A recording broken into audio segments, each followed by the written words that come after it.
Bienvenue dans Autoculture Express pour tout savoir sur une voiture en moins de 3 minutes. N'oubliez pas de vous abonner pour ne pas louper nos vidéos long format tous les mardis. La Peugeot Oxia, malgré un nom un peu bizarre inspiré du point zéro de la planète Mars, est la preuve de l'outrageant réveil de Peugeot dans les années 80. Remettons-nous dans le contexte. Après avoir frôlé la faillite, Peugeot allait de succès en succès. Succès commerciaux d'abord avec la 205 bien sûr, mais aussi la 405. Succès sportif avec les victoires en groupe B, au Paris-Dakar et même à Pikes-Peak. Surtout, Peugeot préparait une nouveauté importante, la Peugeot 605 qui apparaîtra en 1989. Et c'est au Salon de Paris de 1988 qu'est présenté l'Oxia.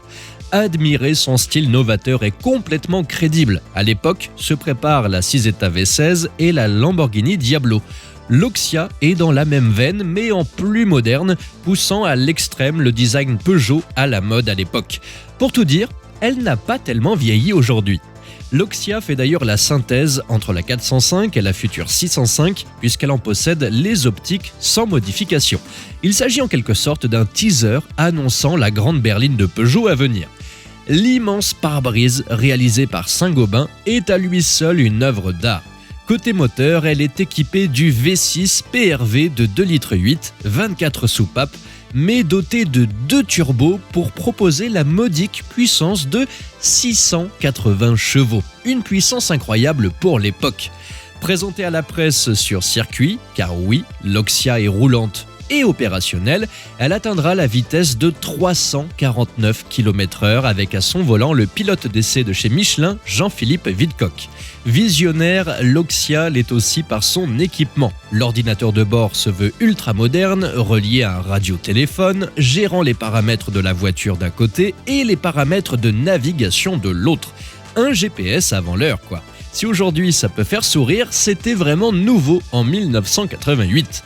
Nous retrouvons également un spoiler réglable à l'arrière qui s'adapte à la vitesse, mais aussi des capteurs photovoltaïques placés sur la base du pare-brise avant, 18 cellules pour que la climatisation continue de fonctionner quand la voiture est arrêtée.